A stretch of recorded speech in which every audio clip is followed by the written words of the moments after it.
मी आता आहे पुणे जिल्ह्यातल्या जुन्नर तालुक्यातल्या निमगिरी जवळ असणाऱ्या खंड्याच्या वाडीमध्ये. इथून खरं तर या डोंगराळ भागामध्ये जी अनेक गावं आहेत ती पाण्यापासून वंचित आहे.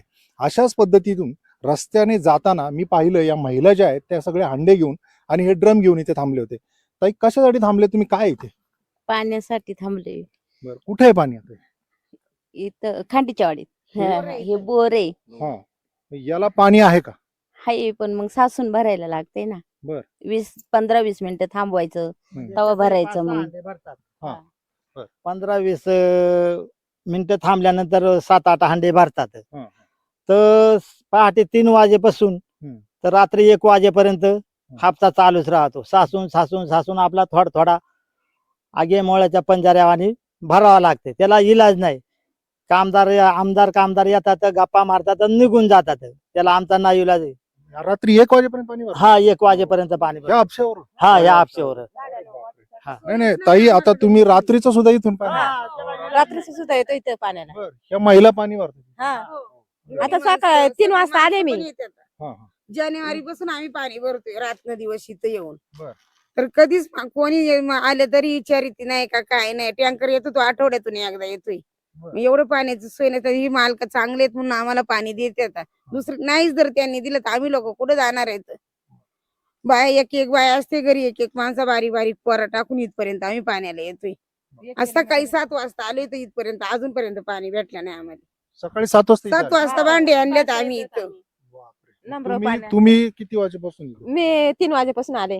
इथं? हा. बापरे. आणि ह्या आपशाला पाणी येतं का पण? सासून येते. म्हणजे साचून मी बऱ्याच वेळाने. हा, 1 तास लागल तर मग भरतात 2-3 हांडे. कधी 5-7-8 हंड भरून जाते इथं. हा, हा. पण अर्धा 1 तास लागतंय कम्प्लीट यायला. पण जरा पाणी जास्त असतंय हा, हा. की जेणेकरून मग सगळ्या लोकांचं कितीतरी हांडे भरून जाते. 10-15 मिनिटं जर जास्त अजून आणखीन जरी अर्धा 1 तास जर थांबवले ना आणखीन पाणी भरतं. म्हणजे आता जर इथं पाणी नाही तर कुठंच नाही का? नाही, म्हणजे नाही, सोयीच नाही पाण्याची आम्हाला. आम्हाला पाण्याची रात्र दिवस बसायला लागते आम्हाला प्यायचं इथं. पाणी नाही ना. यायचं पाणी नाही. वापरायचं नाही, वापरायचं एरीन नाही, टाकीवर डोंगराला आणखीन ते पाणी पुढे पायथ्याशी. ही अशी जी परिस्थिती आहे भीषण, खाली जर आपण पाहिलं तर हे सगळे हांडे हे सगळे घेऊन ते तासन तास ह्या हापशामधून पाणी येण्याची वाट बघतात. आणि हे साचून म्हणजे बऱ्याच वेळाने, म्हणजे एकदा जर का त्याच्यातून पाणी उपसलं त्याच्यानंतर बऱ्याच वेळाने ह्या हापशामधून पाणी येतं. त्याच्यामुळे सकाळपासून तर अगदी रात्री 1-1 वाजेपर्यंत ह्या सगळ्या महिला पुरुष इथे पाणी भरताना दिसत आहेत.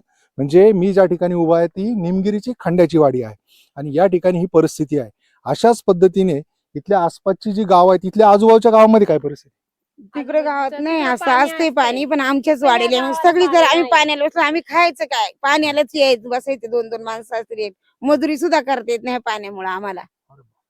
म्हणजे मग पाण्यासाठीच दिवस जातात आमचं. मजुरीला जायला मार्ग नाही. एखाद्याची लहान लेकरं असतील तर भेटत सुद्धा नाही पाणी. म्हणजे ही वास्तव परिस्थिती मी दाखवतोय ती पुणे जिल्ह्याच्या जुन्नर तालुक्यातल्या पश्चिम भागातली आहे. अशी जर परिस्थिती असेल तर कशा पद्धतीने या माणसांनी जगायचं हा त्यांच्या पुढे मोठा प्रश्न उभा आहे. ज्या पद्धतीने या दादांनी सांगितलं की आमदार खासदार इथे येतात, फक्त आश्वासनं देतात, मात्र आमच्यापर्यंत हे पाणी येतच नाही. उन्हाळ्यात आता तीव्र टंचाई भासते. आता त्यांच्या या मागणीकडे कोण लक्ष देणार? त्यांच्या ज्या या मूलभूत गरजा आहेत त्या सुद्धा जर पूर्ण होऊ शकत नसेल तर निश्चित आपण कोणता विकास साधतोय हा खरा आपल्याला प्रश्न पडायला हवा. अविनाश पवार, NDTV मराठी, निमगिरी, पुणे.